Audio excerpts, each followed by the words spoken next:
Bien, mesdames, messieurs, chers amis, je vous souhaite la bienvenue pour cette première conférence de la nouvelle année. Ceci m'est d'ailleurs l'occasion de vous souhaiter à toutes et à tous une excellente nouvelle année. Une nouvelle année où nous verrons sûrement encore les ravages de la méconnaissance de l'économie. Donc nous allons continuer notre périple pour essayer de comprendre, mieux comprendre l'économie. Je rappelle que ce que nous faisons ici, ce sont des conférences qui sont destinées à être mises sur des produits iPad avec tous les liens interactifs afin d'assurer une forte diffusion d'un cycle de base, une dizaine de conférences pour mieux comprendre l'économie. Il est dans l'histoire économique un certain nombre de petites histoires qui aident à mieux comprendre l'économie. Et vous vous souvenez que j'ai introduit notre dernière conférence par une célèbre histoire, celle de la vitre brisée, que l'on doit à un grand économiste français, Frédéric Bastiat, une histoire, disons-nous, qui a fait le tour du monde. Et cette fois, en guise d'introduction, je vais faire appel à une autre petite histoire. L'histoire d'un crayon. D'un simple crayon, d'un crayon qui parle et qui va raconter son histoire. Moi, le crayon, aussi simple que je paraisse, je mérite votre émerveillement et votre respect. Une affirmation que je vais essayer de prouver. Je suis un crayon noir, un crayon de bois ordinaire, que tous ceux qui savent lire et écrire connaissent. Il y a du bois, de la laque, une marque imprimée, une mine, un bout de métal, une gomme, et il est impossible d'expliquer tous mes antécédents, néanmoins juste un aperçu. Mon arbre généalogique commence justement avec un arbre, un cèdre poussé en Oregon. Pour couper cet arbre, il a fallu une scie. Pour fabriquer cette scie, il a fallu de l'acier. Pour scier, il a fallu des bûcherons. Pour faire de l'acier, il a fallu du minerai de fer.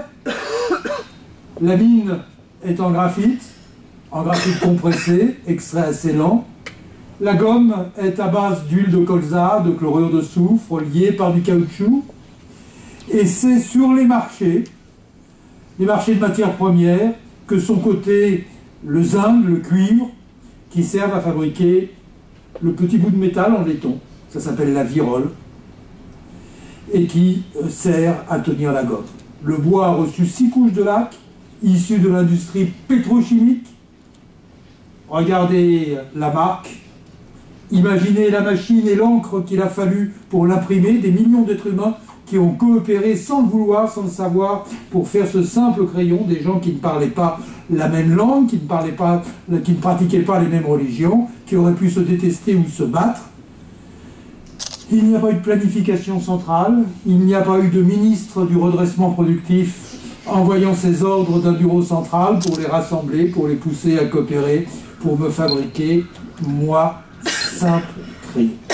Et c'est en fait la magie du système de prix, le mécanisme d'un marché libre qui les a rassemblés, qui les a fait coopérer pour fabriquer ce simple crayon qu'aucune personne seule n'aurait pu fabriquer. Eh bien, cette célèbre petite histoire, elle a été publiée pour la première fois en 1958 aux États-Unis par Leonard Read, dans le cadre de la Fondation pour l'éducation économique. Et elle a fait aussi le tour du monde. C'est l'histoire de la division du travail, c'est l'histoire de l'autocoordination des activités humaines. Et vous savez, ou du moins beaucoup d'entre vous savent, qu'elle a été reprise par le prix Nobel d'économie de Milton Friedman dans une fameuse série de télévisés consacré à la vulgarisation économique avec son talent. Il ne s'agit donc ici que de l'histoire d'un simple crayon. Imaginez le degré de complexité supplémentaire si j'avais voulu retracer l'histoire, la généalogie de ce banal smartphone que nous avons tous aujourd'hui dans notre poche. Vous vous souvenez peut-être de cet exemple, je l'avais donné, de notre iPhone, Made in World, de l'histoire de ces composants que je vous avais comptés. La 3G Bluetooth qui viennent des États-Unis, le processeur qui vient de Corée, l'écran et la mémoire qui viennent du Japon, le GPS qui vient d'Allemagne, le tout pour un iPhone assemblé en Chine et vendu partout dans le monde. Mais derrière cet iPhone, que faudrait-il dire encore de la logistique des bateaux, des avions qui ont été démobilisés tout au long de son aventure, des moyens de communication, l'acheminement des données, la publicité à la télévision, le marketing, les boutiques, les vendeurs, Internet, sans parler de génie créatif, des dizaines de milliers, sinon centaines de milliers d'applications qui aujourd'hui vont avec. Alors ça c'est extrêmement important parce que toute la littérature économique fourmille d'exemples illustrant un peu à l'instar de l'histoire de notre crayon, à la fois les bienfaits de la division du travail et le miracle de la coordination spontanée des activités humaines qui va occuper cette conférence. Je citerai juste, pour compléter, l'exemple du miracle quotidien de l'approvisionnement d'une ville. Il a été donné par Walter Lippmann, le célèbre publiciste américain, dans un livre intéressant qui s'appelle La Cité libre. Et Walter Lippmann expliquait ce miracle quotidien. Et je le cite, qu'on se représente par exemple le problème de l'approvisionnement quotidien pour une ville comptant des millions d'habitants. Et qu'il faut pourvoir de tous les biens dont les hommes ont besoin pour vivre, pour embellir et égayer leur existence. Tant et tant de tonnes de farine, de beurre, de viande, tant et tant de kilomètres d'étoffe, tant et tant de millions de cigarettes et de cigares, tant et tant de balles de papier, tant et tant de livres, de tasses, d'assiettes et mille autres choses qui doivent tous les jours être trouvées sans qu'il y ait pour chacune des marchandises manquantes ou superflues. Suivant leur nature, les marchandises doivent être pour chaque heure, chaque mois, chaque année, proportionnées en quantité et en qualité à la demande d'une population de plusieurs millions d'individus. Et là encore, pas de ministre du redressement productif pour coordonner tout cela. Qui se charge alors de régler cet accord général et d'assurer le cours régulier du processus, poursuit Walter Lippmann? Personne. Donc, nous retrouvons donc ce que nous avions déjà vu. D'un côté, un processus économique extrêmement diversifié, et de l'autre côté, l'absence d'une direction centrale qui commanderait, dirigerait, réglerait ce mécanisme monstrueusement compliqué.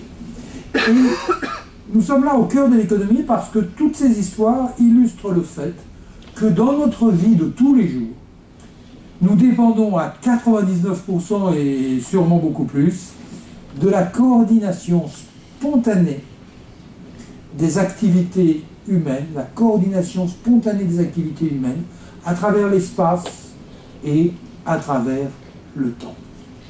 Et à y regarder de plus près, 5 éléments constituent cet ordre spontané. La division du travail, nous en avons parlé, nous en reparlerons. La liberté d'échanger et de produire, c'est le célèbre laisser faire, laisser passer, laisser nous faire, laisser passer et échanger le produit de notre travail. C'est le mécanisme des prix, on y reviendra, c'est la concurrence et ce sont les institutions. Voilà les 5 ingrédients de ce miracle économique. Mais avant d'entrer dans le détail et expliquer tout cela, je voudrais souligner une dimension fondamentale et qui n'est pas seulement économique de ces exemples de division du travail et de libre coordination des activités. C'est la dimension morale, la philosophie morale que l'on peut tirer de ces exemples de l'interdépendance des hommes.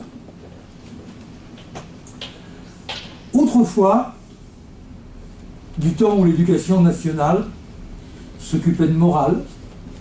Ces exemples étaient intégrés dès l'enseignement élémentaire dans le cours de morale afin d'illustrer la solidarité naturelle des hommes. Et là, j'ai une petite bibliothèque, un coin dans ma bibliothèque avec des livres de l'éducation, collection de livres d'éducation du 19e et du 20e siècle. Et j'en ai pris un très fameux et qui a été écrit par celui qu'on appelait Bruno, qui est en fait le célèbre auteur du Tour de France de deux enfants, qui en fait n'était pas un homme, était une femme. C'était Augustine Fouillé, la femme du philosophe Alfred Fouillé. Mais c'était le livre de base de lecture et d'instruction pour l'enfant, cours élémentaire, premier semestre. On ne peut pas faire plus basique. Et que trouve-t-on dans ce cours élémentaire, premier semestre? C'est pas l'histoire d'un crayon, mais c'est l'histoire un peu touchante d'une chemise d'enfant. Combien d'hommes travaillent pour nous, enfants, sans que vous en doutiez? Une foule d'hommes ont travaillé et travaillent pour vous. Car tous les hommes s'entraident et se rendent service les uns aux autres. Voulez-vous que je vous raconte une histoire qui vous le fera comprendre? Et de poursuivre avec l'histoire d'une simple chemise, une chemise faite de coton, etc. Et vous allez retrouver la même logique que vous avez retrouvée dans l'histoire de ce crayon. Et ce qui est intéressant, c'est que, je ne sais pas si vous le voyez, mais c'est tout en bas là, saurez-vous comment se nomme la science du travail et de la création des richesses qu'il produit? Elle s'appelle l'économie politique. Voilà ce qu'on apprenait, cours élémentaire, première année, premier semestre. Un exemple de l'interdépendance des hommes, un exemple économique, mais un exemple moral de solidarité à base de l'économie politique. J'ai extrait un autre exemple, c'est les lectures morales destinées à l'enseignement primaire supérieur, des exemples de solidarité spontanée du travail. Il y en a plein à l'intérieur de ce livre, à commencer par le célèbre exemple de la division du travail dans une industrie de fabrication de cartes à jouer donnée par Jean-Baptiste Say. 30 ouvriers produisent journellement 15 000 cartes à jouer, c'est-à-dire plus de 500 cartes par ouvrier. Un ouvrier tout seul n'en aurait pas produit 50. Et de donner d'ailleurs dans cet livre de lecture morale bien d'autres exemples de solidarité humaine. Et là c'est quoi? Toujours le vêtement, le vêtement qui vous recouvre des pieds à la tête. Vous verrez que l'agriculteur, le filateur, le tisserand, le teinturier, le navigateur, le mécanicien, le tanneur, le tailleur, le cordonnier, le blanchisseur, le cartonnier, le chapelier, l'éleveur de verre à soie et 20 autres industriels exerçant des arts difficiles ou même savants ont appliqué l'étude et l'expérience de 50 siècles à la confection de votre humble vêtement. Coordination spontanée à travers l'espace et le temps autour de cette idée simple. On la retrouvera aussi dans le même ouvrage de morale. Nous ne sommes pas astreints à faire chacun tous les métiers. Tous les hommes travaillent pour chacun de nous. Nous devons notre pain au boulanger, nos vêtements au tailleur, notre viande au boucher. Nous dépendons de tous. Et toujours dans les lectures morales, de citer Bastia, de citer la vitre brisée. La vitre brisée est le chapitre solidarité de ce manuel de morale. Et de citer Bastien encore, je vous livre cette réflexion. J'ose dire que l'homme, dans une seule journée, consomme des choses qu'il ne pourrait produire lui-même en 10 siècles. Donc nous voici au cœur de l'économie avec cette très grande question. Par quel mystère, par quel miracle, des hommes et des femmes, aux intérêts et aux aspirations opposés, aux cultures et aux langues différentes, peuvent-ils se réunir spontanément et coopérer pacifiquement et fructueusement? La réponse a été donnée par un des tout premiers économistes. Certains diront le plus grand de tous, l'anglais Adam Smith, que je vais vous présenter dans quelques instants. Mais le miracle, dit Adam Smith, ce miracle, c'est celui de la main invisible. La main invisible. Ça impressionne. C'est là, effectivement, une métaphore extrêmement puissante que le monde va retenir, même si en réalité Adam Smith, dans toute son œuvre, n'utilise que 2 fois cette expression « main invisible ». Derrière l'image, en réalité, il y a une très riche idée. Et ce serait absurde d'y voir une quelconque allusion à une providence divine, ce qui n'était absolument pas l'idée d'Adam Smith.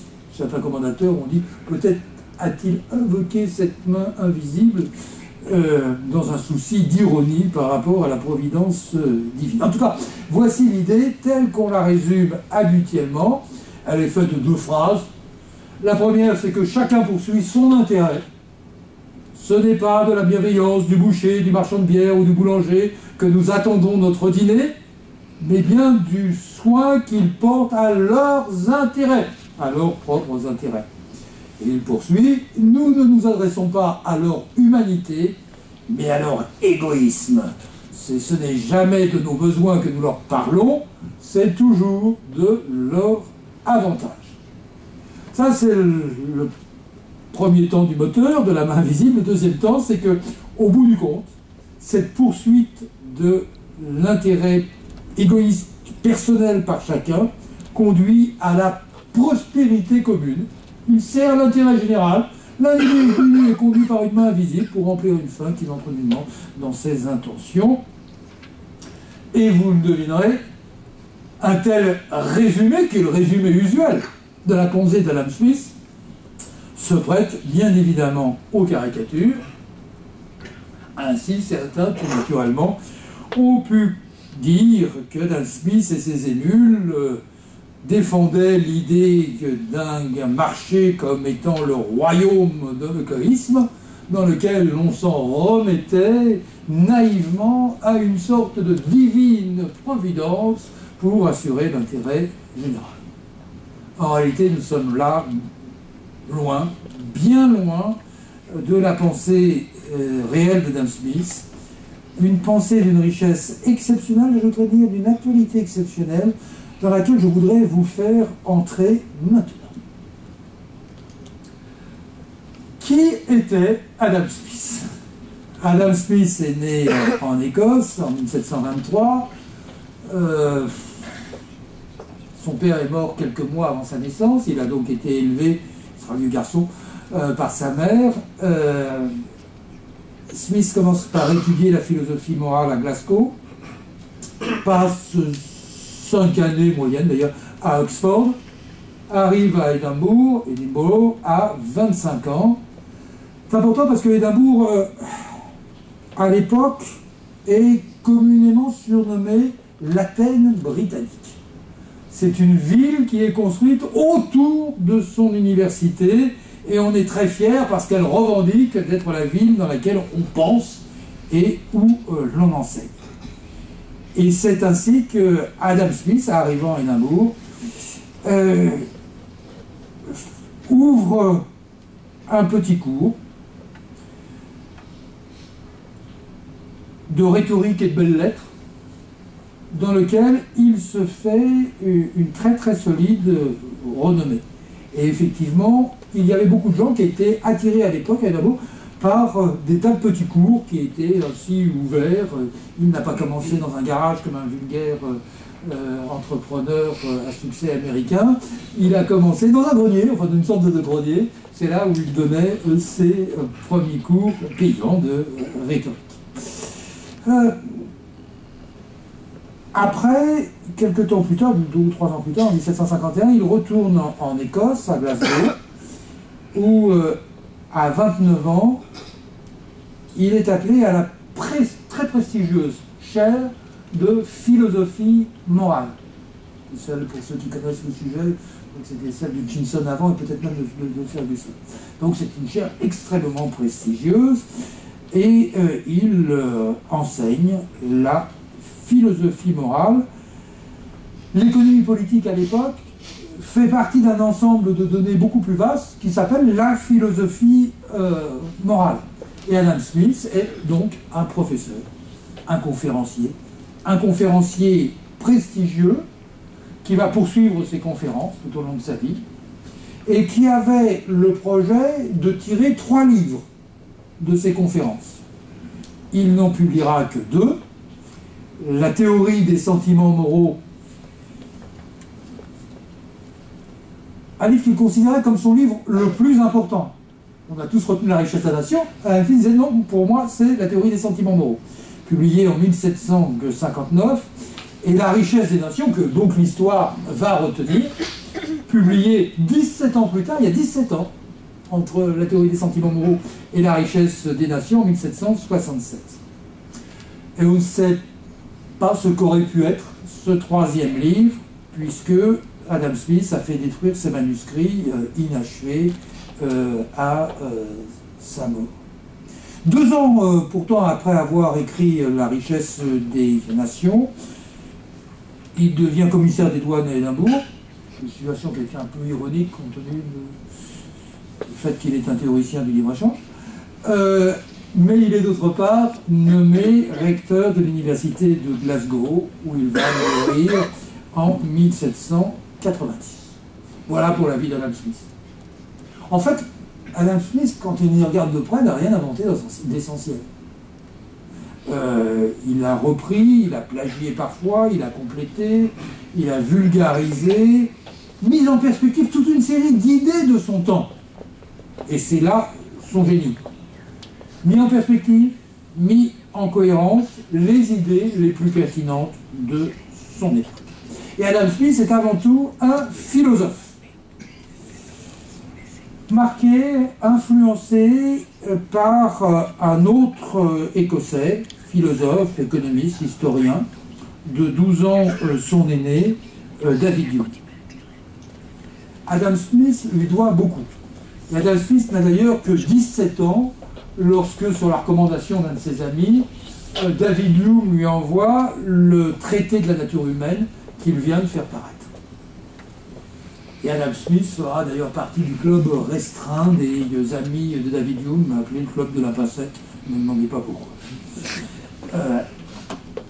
En tout cas, ce qui est sûr, c'est qu'Adam Smith et David Hume sont étroitement associés dans ce que l'on va appeler les Lumières écossaises. Il y a les Lumières européennes, il y a les Lumières écossaises.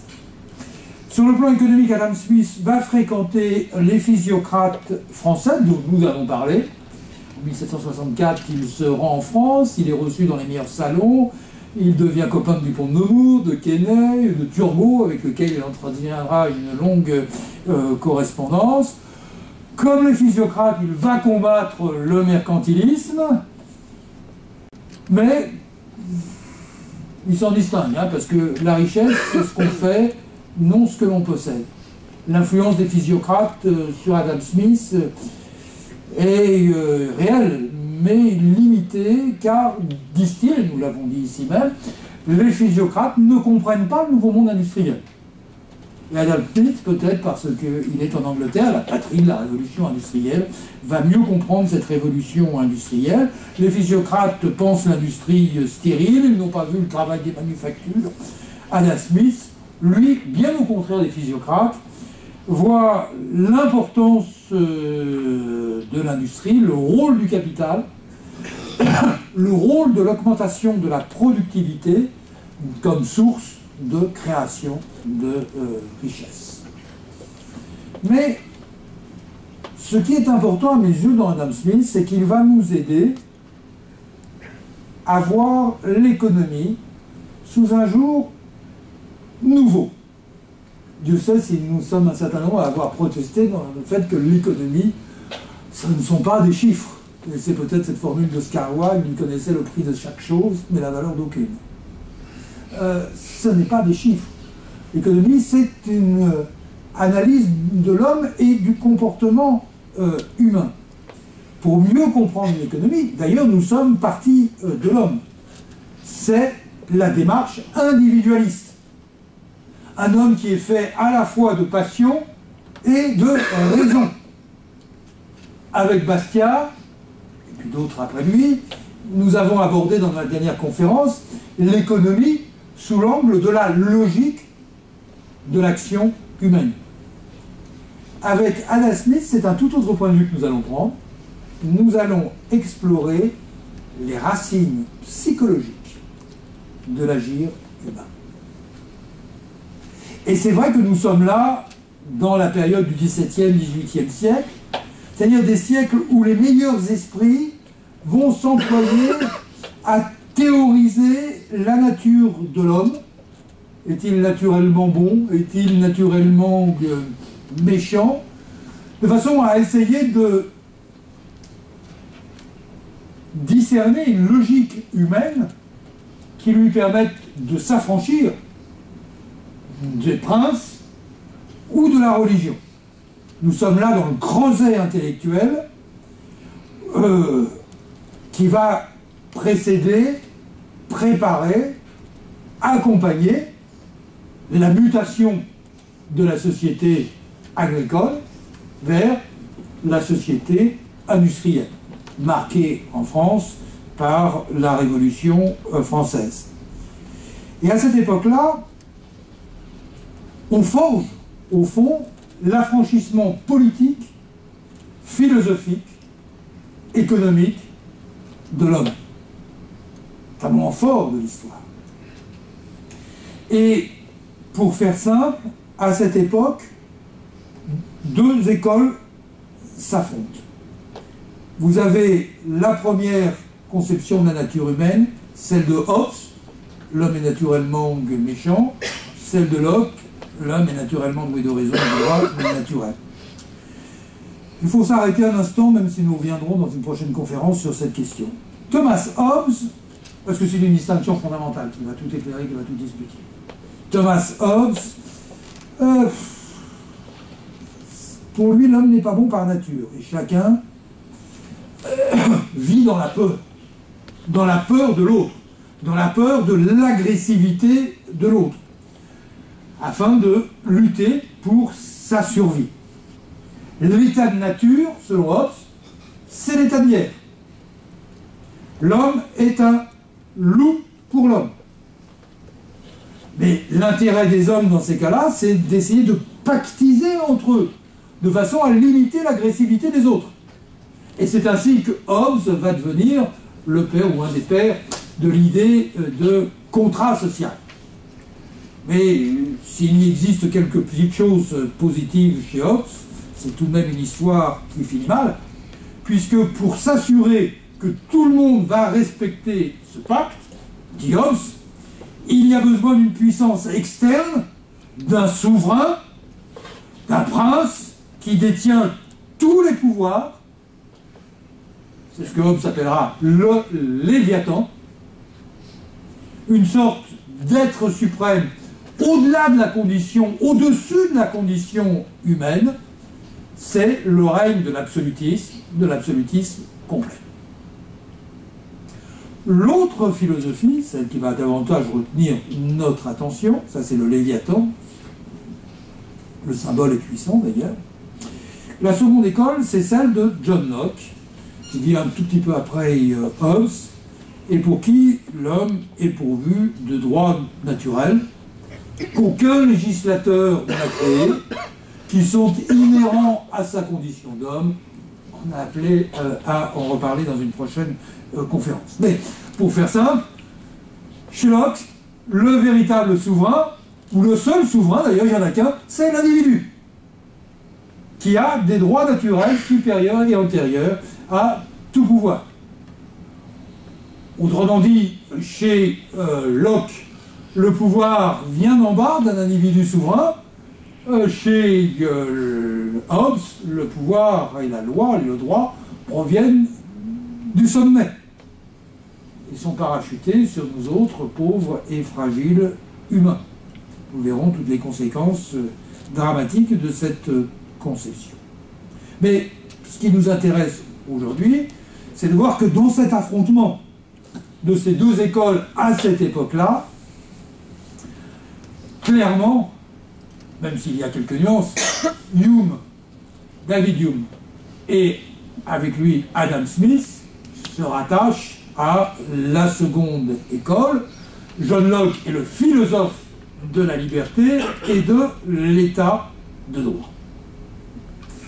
Donc, une fois cela dit, revenons un peu en arrière sur ces racines psychologiques de l'agir humain. Au cœur de la vie sociale et économique, il y a donc, on en a parlé, d'abord l'individu. Nous avons commencé notre réflexion sur l'agir humain à partir d'une Robinsonade. Robinson, seul sur son île, il doit faire des choix, il raisonne, on n'y revient pas, mais il existe toujours une logique de l'action humaine, comme nous l'avons vu avec Bastien. Seulement, il y a un problème, c'est qu'en fait, Robinson n'existe pas. Enfin, Robinson n'existe pas dans la vie réelle, ou plus exactement, il n'existe que parce que, avant d'échouer sur son île, il a vécu dans une société civilisée. L'homme est un animal social. Nous ne naissons pas armés de culture, de langage, de raison, de morale. Ceci se construit, bien évidemment. Alors, pour revenir à Adam Smith, oui, l'homme poursuit son intérêt personnel, dans son action économique, bien sûr. Il cherche à améliorer sa propre condition. Mais, à côté de cette motivation égoïste, Adam Smith installe une motivation altruiste qu'il va appeler la sympathie. Et lui-même d'ailleurs dira, j'ai utilisé ce mot-là parce que j'en avais pas de meilleur. Aujourd'hui, avec l'évolution, on dirait l'empathie. D'un côté donc, nous avons l'égoïsme, l'intérêt, de l'autre côté, la sympathie, l'altruisme, l'empathie. Je reprends deux citations. Tout homme est sans aucun doute par la nature d'abord et avant tout intéressé à lui-même.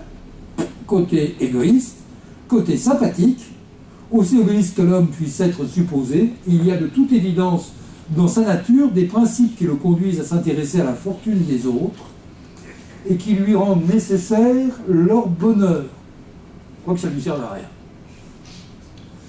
Sauf avoir le plaisir de les voir heureux.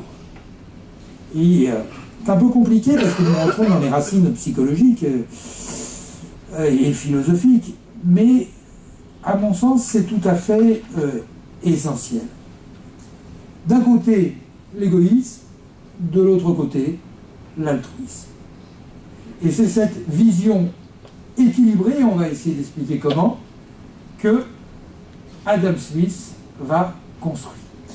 J'ajoute un petit élément, c'est que entre l'égoïsme, l'amour de soi, c'est un problème de traduction d'ailleurs en anglais, enfin bon, entre l'égoïsme, l'amour de soi et la sympathie ou l'empathie, Adam Smith nous parle à de nombreuses reprises d'un autre sentiment, l'amour-propre, que pour une meilleure compréhension, moi je préfère dire estime de soi, pas plus moderne et plus compréhensible.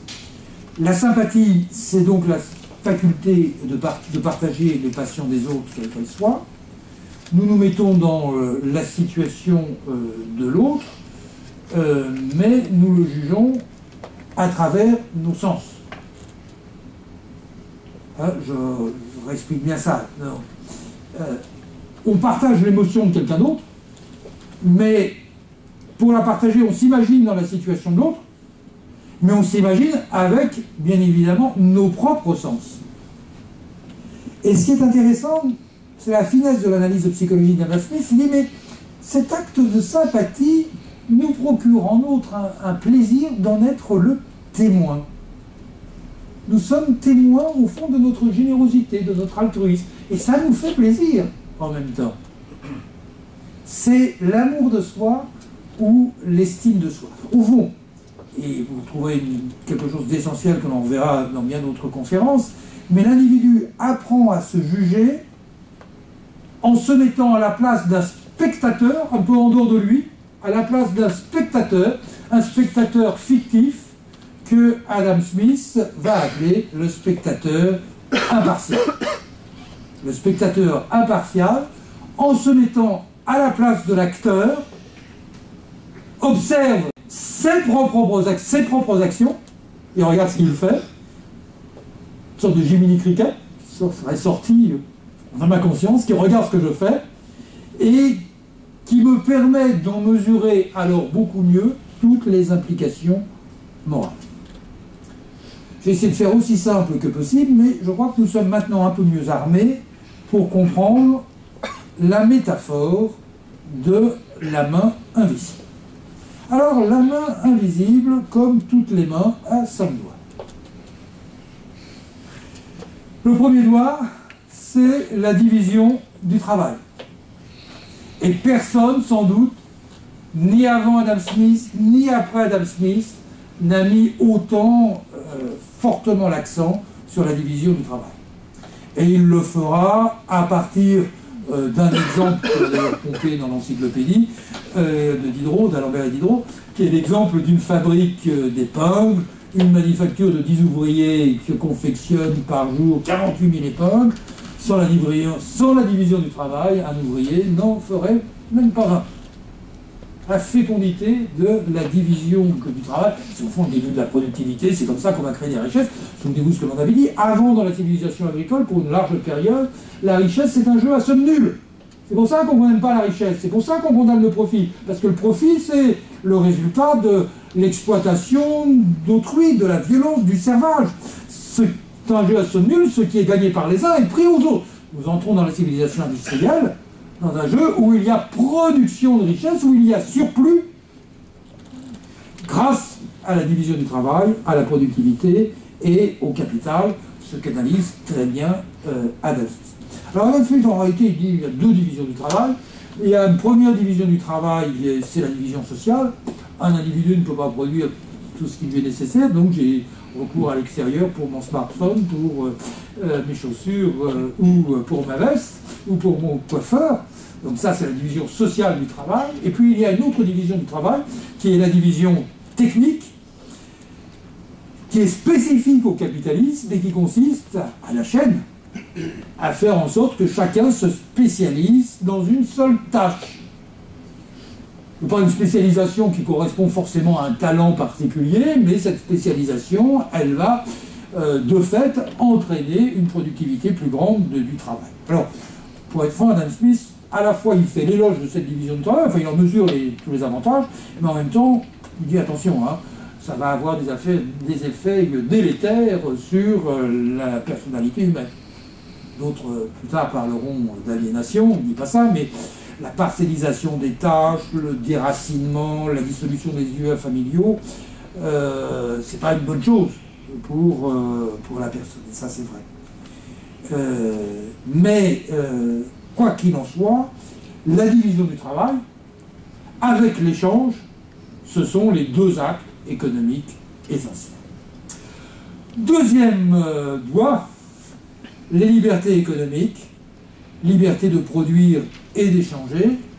L'homme est un animal échangiste, non pas dans le sens d'un ancien patron du FMI, mais l'homme est un animal échangiste, c'est-à-dire qu'il a une propension à échanger, qui est un attribut de la nature humaine. Et ce qui est intéressant à noter, c'est qu'à l'époque, lorsque l'on parle de cet échange, ce commerce, l'idée de commerce, va bien au-delà du seul échange marchand d'aujourd'hui. Ce qu'on appelle le commerce des hommes au XVIIIe siècle, c'est la propagation des idées, c'est la diffusion et l'échange au sens le plus large dans une société étendue. C'est la vie sociale, le commerce. Le troisième doigt, c'est la coordination par les prix. L'échange exige bien évidemment l'instrument monétaire et la mesure de la valeur. C'est là une dimension fondamentale de la coordination humaine. Ce sont les prix qui permettent la transmission de l'information pertinente. Là, on a un peu moins de chance parce que Adam Smith va un peu se perdre dans la question des prix. Il distingue le prix réel, calculé par rapport à la valeur travail, du prix de l'échange marchand. Bon, enfin, le leg d'Adam Smith, un peu comme le leg de Ricardo sur la valeur de travail, ça va servir le marxisme derrière, et ça ne va pas apporter grand-chose à la science économique. Il faudra attendre la révolution marginaliste pour voir plus clair dans cette question des prix. Mais néanmoins, l'échange marchand nécessite des prix et que ces prix sont nécessaires à la coordination des activités humaines. Quatrième point, la concurrence. La concurrence, c'est essentiel. Elle impose aux producteurs une discipline. Elle force la modération des profits d'un côté et elle oblige à l'innovation et au progrès de l'autre. On se reposerait s'il n'y avait pas en permanence l'aiguillon de la concurrence. Adam Smith, il faut dire, est d'ailleurs très très conscient que, au fond, l'intérêt personnel peut conduire à vouloir mettre un peu entre parenthèses les règles de marché et de la concurrence, que les producteurs peuvent avoir tendance à se liguer pour contrôler les prix, pour entraver la concurrence. C'est d'ailleurs pourquoi il préconise une vigoureuse action de l'État pour prémunir la société contre la tendance naturelle des entrepreneurs ou des entreprises à la prédation ou à échapper par tous les moyens à la concurrence. Donc, la division du travail, 2, les libertés économiques, 3, la coordination par les prix, 4, la concurrence, 5, les institutions. Il faut un cadre institutionnel. Je ne vais pas passer les trucs, les demandes d'Adam Smith, la règle d'or, là, pardon, j'ai mis une bêtise, j'en étais toujours là. Cadre institutionnel,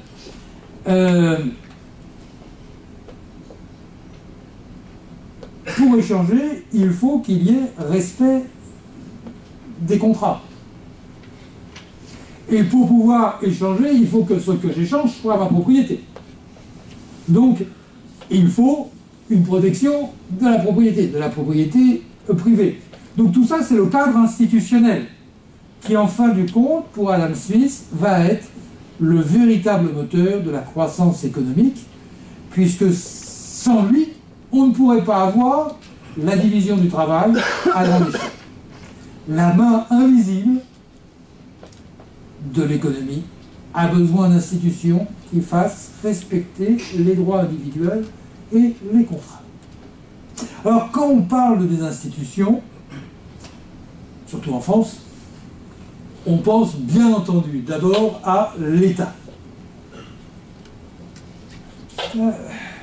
Pour Adam Smith, l'État fort dont il parle est bien entendu, dans la lignée de Locke, un État limité, fort dans ses fonctions régaliennes, producteur de biens publics, les routes, les ponts, enfin tout ce qui ne pourrait pas être payé par l'usager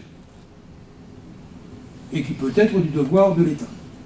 C'est le promoteur d'un État social. Un siècle avant Jules Ferry, il préconise l'école publique, car l'État doit s'occuper de l'éducation des enfants pauvres, même si d'ailleurs au passage il dit qu'il faut que l'essentiel de la rémunération des enseignants vienne de l'État, mais pas tout. Parce que si tout venait de l'État, alors il se laisserait peut-être un peu aller. Mais promoteur de l'État social, d'un État qui n'est pas un État totalement sans intervention dans l'économie, et il préconise même l'impôt progressif.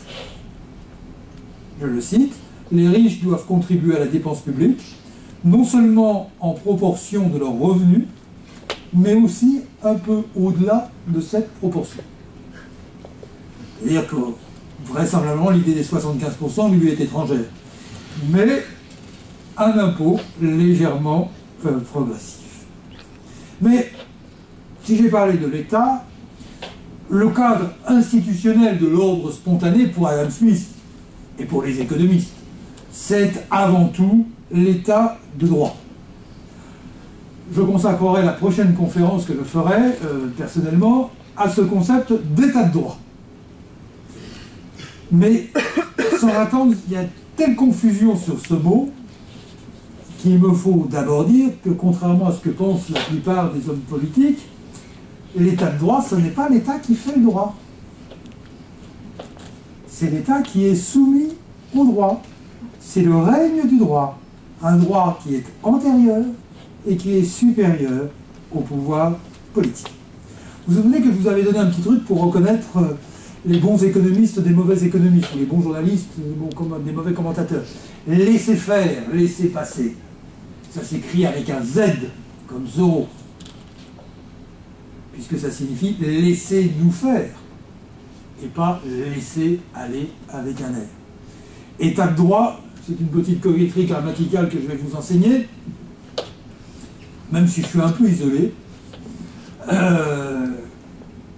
État de droit, pour distinguer ceux qui savent de quoi ils parlent de ceux qui le savent peut-être un peu moins, s'écrit avec un petit T, et éventuellement avec un grand D. Enfin, vous n'êtes pas obligé de grand D, mais au moins un petit T. Pas un majuscule comme pour l'État. État de droit, c'est état de nature, règne du droit, rule of law en anglais. Ne mettez pas de majuscule à état de droit. Il y a même un ouvrage qui est assez drôle d'ailleurs, qui est assez savant d'ailleurs sur le libéralisme, qui a été publié il y a peu de temps, et qui dans ses notes dit « Ah, avant 1980, on faisait des fautes d'orthographe. On écrivait état de droit avec un E minuscule. Ils n'avaient pas compris que l'état de droit, c'était avec un E majuscule. » Ah non. État de droit, c'est l'état de nature d'une société soumise au droit. Et le vrai génie d'Adam Smith, au fond, c'est d'avoir associé cette notion d'institution de l'état de droit avec ses intuitions sur la nature morale de l'homme. Et je voudrais ici dire, enfin pour la première fois, que Adam Smith n'est pas manchot. Il a deux mains. La main invisible du marché qui coordonne les actions humaines dans une économie de division du travail. Contrairement d'ailleurs au sens de cette gravure, on pourrait dire que c'est la main droite, guidée par l'intérêt. Et puis il y a une autre main invisible, celle qui va façonner les institutions dans un processus d'essai et d'erreur. Disons que c'est la main gauche de l'altruisme. Et je trouve que c'est... D'ailleurs, Patrick Simon a écrit un livre sur la main invisible du droit. Il ne l'a pas fait en référence à Adam Smith, mais spontanément, il a parlé, un livre excellent d'ailleurs, de la main invisible du droit. Et si on expliquait maintenant ce qu'est cette main invisible du droit. La sympathie, on l'a vu, est la source des sentiments moraux. C'est par l'exercice de la sympathie que l'on va comprendre et attacher du prix au jugement et aux sentiments des autres. Vous voyez, les hommes n'échangent pas que des produits et des services, ils échangent des sentiments. Et je n'y reviens pas, mais sans cet échange de sentiments, il ne serait pas possible de juger de la valeur morale de nos propres actions. Et c'est là un processus moral qui va commencer, d'interaction, qui va commencer dès l'enfance, par le désir d'imitation de l'enfant. Comment il faut se comporter, quelle est la bonne règle, et c'est ainsi que progressivement l'enfant, en devenant homme, découvre les règles qu'il faut observer, et c'est ainsi que progressivement ont été découvertes au fil du temps les règles de conduite de la société. Spontanément, l'ensemble de ces jugements moraux, dans un processus d'essai et d'erreur, à chaque instant réversible, débouche sur des institutions. Et vous voyez que vous retrouvez là l'analyse évolutionniste de l'émergence des institutions d'un philosophe et économiste autrichien comme Friedrich Hayek, processus de découverte, d'essai et d'erreur. Et je crois que les deux mains invisibles d'Adam Smith ont des fonctions tout à fait symétriques. La main invisible du marché permet de découvrir les informations pertinentes qui vont permettre de coordonner au mieux les activités économiques des hommes. La main invisible de la morale permet à chacun, grâce à ce processus de sympathie, d'empathie, de découvrir les sentiments moraux, les institutions sociales, les mieux à même de régler la conduite des hommes.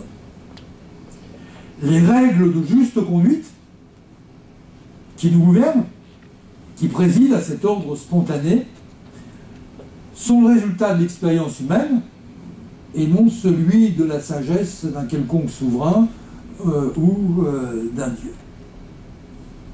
Et ceci m'amène d'ailleurs à faire un parallèle entre la vision morale de l'économie et du lien social d'Adam Smith et quelque chose que l'on appelle la règle d'or, pas la règle d'or budgétaire qui a fini par voter Hollande, etc.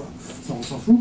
La règle d'or, le nom donné au début du XVIIe siècle en Angleterre à cette célèbre maxime morale universelle, dont la formule la plus courante peut être agis comme tout devrait être traité. Cette règle d'or, elle jouit d'un prestige considérable dans le monde anglo-saxon, aux États-Unis et dans le monde anglo-saxon. Et ce qui est surprenant, c'est qu'en France, elle est beaucoup moins connue. Je voudrais, pour ceux que ça intéresse, tenter de réparer cette erreur en signalant ces 2 ou 3 ouvrages. Enfin, c'est un ouvrage passionnant, c'est un même ouvrage, La règle d'or, histoire du maxime moral universel, par Olivier Duroy. Olivier Duroy est un théologien, docteur en théologie de l'université de Strasbourg. Vous avez la grande édition de volumes pleine d'érudition, qui parle d'ailleurs d'Adam Smith, c'est ce que je viens de vous dire. Et puis une petite édition plus restreinte que vous voyez à droite sur cette édition. Alors ce qui est intéressant, c'est que la règle d'or, au fond, agit comme tu voudrais être traité, c'est une règle d'empathie. Une règle de sympathie, comme le dit Adam Smith. Et vous avez 2 versions traditionnelles. La version positive, résumée par la maxime, notamment évangélique, tout ce que vous voulez que les hommes fassent pour vous, faites-le vous-même pour eux. Ou une empathie négative, une formule négative, ce que tu ne veux pas subir, ne le fais pas à autrui. Alors, qui était interprété avec quand même un peu de prudence, parce que ça ne veut pas dire que parce que vous n'aimeriez pas vous-même être emprisonné, le voleur ou l'assassin ne doivent pas l'être. La règle de sympathie doit être regardée au regard de tous les protagonistes, c'est-à-dire y compris bien sûr les victimes qui sont dignes d'une sympathie tout autant. Alors cette règle d'or, ce qui est intéressant, c'est qu'elle est vraiment universelle. On la retrouve à toutes les époques, dans toutes les ères culturelles religieuses, en Chine avec la pensée de Confucius, en Inde avec les 4 grandes religions, l'hindouisme, le brahmanisme, le bouddhisme, le sikhisme. Vous la retrouvez en Égypte ancienne, vous la retrouvez à Babylone, vous la retrouvez dans le judaïsme, vous la retrouvez dans le zoroastrisme, vous la retrouvez chez les philosophes antiques, les Grecs, les Latins, chez Aristote. Vous la retrouvez dans l'Évangile, vous la retrouvez dans l'Islam, vous la retrouvez chez Bossuet, vous la retrouvez chez Voltaire, vous la retrouvez chez Proudhon. C'est assez extraordinaire de voir l'universalité de cette règle. Et ce qui est intéressant ici, ce qui va nous intéresser, c'est le tournant qui va être le mariage de cette règle d'or avec l'école du droit naturel, qui est l'école du droit naturel, on en parlera la prochaine fois. L'école du droit naturel est à la source de l'état de droit, c'est-à-dire des institutions de la coopération humaine. Et j'ai cité ici Grotius parce que Grotius est une grande figure humaniste des Pays-Bas au début du XVIIe siècle, que l'on considère comme un père, sinon le père de l'école du droit naturel, mais qui faisait de la règle d'or une règle de justice universelle. Et ce qui est, à mon avis, intéressant et quelque peu fascinant, c'est que ce cadre institutionnel de la richesse d'une nation, c'est-à-dire l'état de droit. L'état de droit qui se fonde, tout comme la règle d'or, sur une morale née de la nature sympathique, empathique des hommes, mise en évidence par Adam Smith.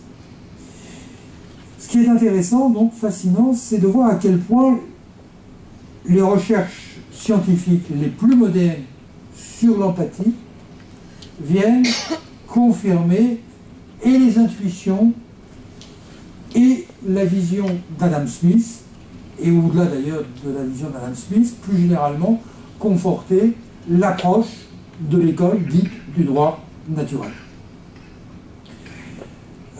La théorie des sentiments moraux d'Adam Smith, donc son premier livre, celui qui attache le plus d'importance, repose sur l'idée que la nature a imprimé, je quote, imprimé, et il répète ce mot plusieurs fois, dans le cœur de l'homme, un certain nombre de sentiments sympathiques. Dans le cœur de l'homme, aujourd'hui, on dirait dans les gènes de l'homme. Et c'est vrai que l'on retrouve cela, soit que l'on étudie le côté animal de l'homme, soit que l'on étudie l'apprentissage, soit qu'on étudie les fonctions de notre cerveau, soit que l'on regarde l'aspect purement biologique. Depuis déjà quelques dizaines d'années, sous l'influence des primatologues, c'est-à-dire les singes, on a cherché à identifier les comportements animaux qui pouvaient être précurseurs de morale.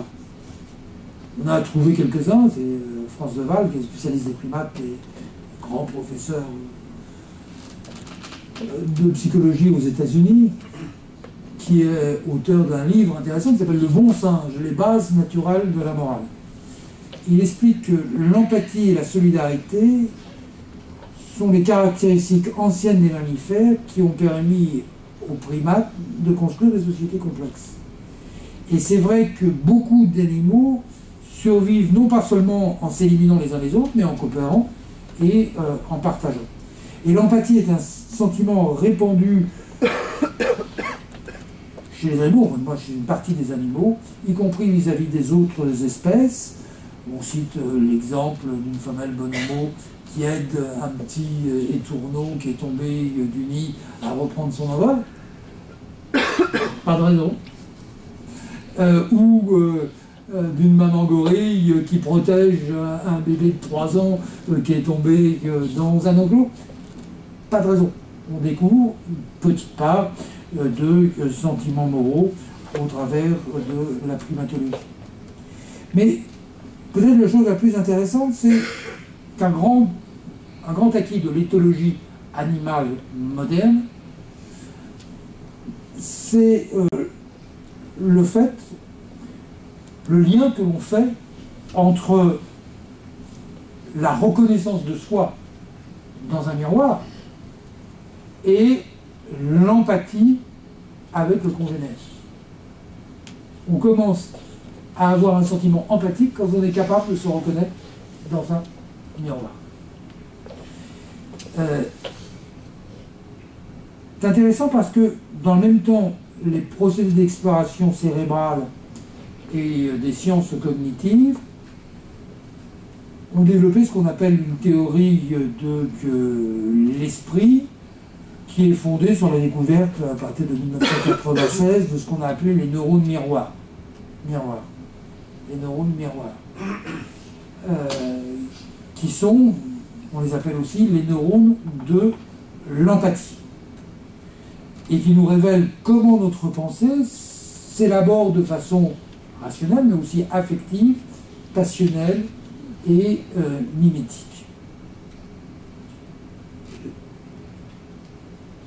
Si j'observe une de vos actions, l'observation de votre action va activer les mêmes régions cérébrales de mon cerveau que celles que j'utiliserais si je faisais la même action. Et phénomène de miroir. Ce qui est intéressant et amusant, c'est que Adam Smith a caractérisé la société comme étant un ensemble de miroirs. Vous trouvez le mot miroir, je ne sais pas combien de fois dans l'œuvre d'Adam Smith, dans lequel se reflètent les esprits, les sentiments, les passions des hommes.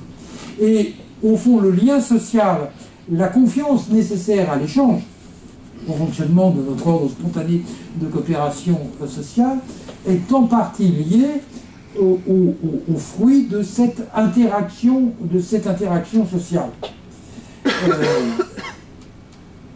Et c'est par le miroir que va nous tendre autrui, dans les processus mimétiques, que se fait l'apprentissage du langage,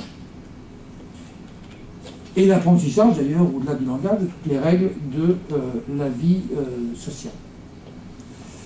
Voilà qui est intéressant parce que cela montre que dans sa découverte des racines psychologiques de l'action humaine, complémentaire de l'action rationnelle, dans le fait que cette action empathique va spontanément générer, c'est ma deuxième main invisible, les institutions de l'état de droit. Nous devons aboutir à cette conclusion évidente. À suivre Adam Smith, on ne peut pas séparer l'économie de la philosophie morale. Pour Adam Smith, la coopération économique s'inscrit dans le cadre beaucoup plus large de la coopération humaine. Et si vous faites, comme on fait souvent, d'Adam Smith le premier économiste du capitalisme, ce capitalisme est un capitalisme moral, à règle morale embarquée. Le GPS moral du capitalisme n'est pas une option, il est monté d'origine dans le véhicule. Ce qui nous donne une toute autre vision, bien évidemment, de l'économie de marché et du capitalisme. L'économie d'Adam Smith, c'est celle de la richesse des nations, c'est celle de la production des biens. L'économie d'Adam Smith, ou la philosophie d'Adam Smith, c'est la théorie des sentiments moraux, celle qui sous-tend l'économie et les institutions qui vont encadrer l'économie, c'est l'élaboration du bien. Très bien, du bien. Les deux notions, à mon sens, sont indissociables chez Adam Smith. C'est tous ceux qui nous proposent de moraliser le capitalisme se devraient de relire Adam Smith.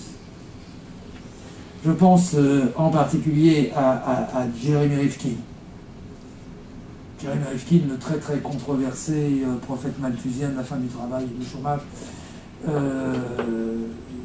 qui pense que l'on pourrait combattre la fin du travail, démenti par les faits, mais peu importe, que l'on pourrait que l'on devrait combattre la fin du travail en développant un secteur social non marchand. Je le cite parce que j'ai parlé longuement de la sympathie, de l'empathie. Or, Jeremy Rifkin a publié il y a 2 ans un gros livre, Une nouvelle conscience pour un monde en crise, vers une civilisation de l'empathie. Et vous avez vu, maintenant il fait d'autres choses, il parle de la transition énergétique. Mais il a longtemps beaucoup parlé de l'empathie. C'est un livre qui n'est pas inintéressant, hein. Il y a plein de choses que l'on apprend sur l'empathie, mais la conclusion est fausse. Puisqu'il en conclut, et je le cite là encore, que c'est l'empathie et non pas le marché qui constitue la vraie main invisible. Il ignore que l'économie de marché a besoin d'institutions fondées sur l'empathie, la sympathie, l'altruisme, la réciprocité, la règle d'or, quel que soit le nom que l'on donne à cette dimension morale de la nature de l'homme. Nous avons donc la main invisible économique, qui façonne, qui permet de fabriquer, qui permet aux hommes de coopérer pour créer des richesses, et nous avons la main invisible de la philosophie morale, de l'empathie, qui nous permet de découvrir les institutions mieux à même d'assurer la coopération des hommes et le cadre institutionnel de cette économie de marché.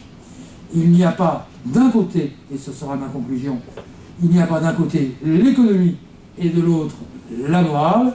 Ce sont les deux faces d'une même monnaie, et c'est le rôle des institutions, le rôle du droit et de l'État que nous examinerons ensemble dans notre prochaine conférence. Je vous remercie.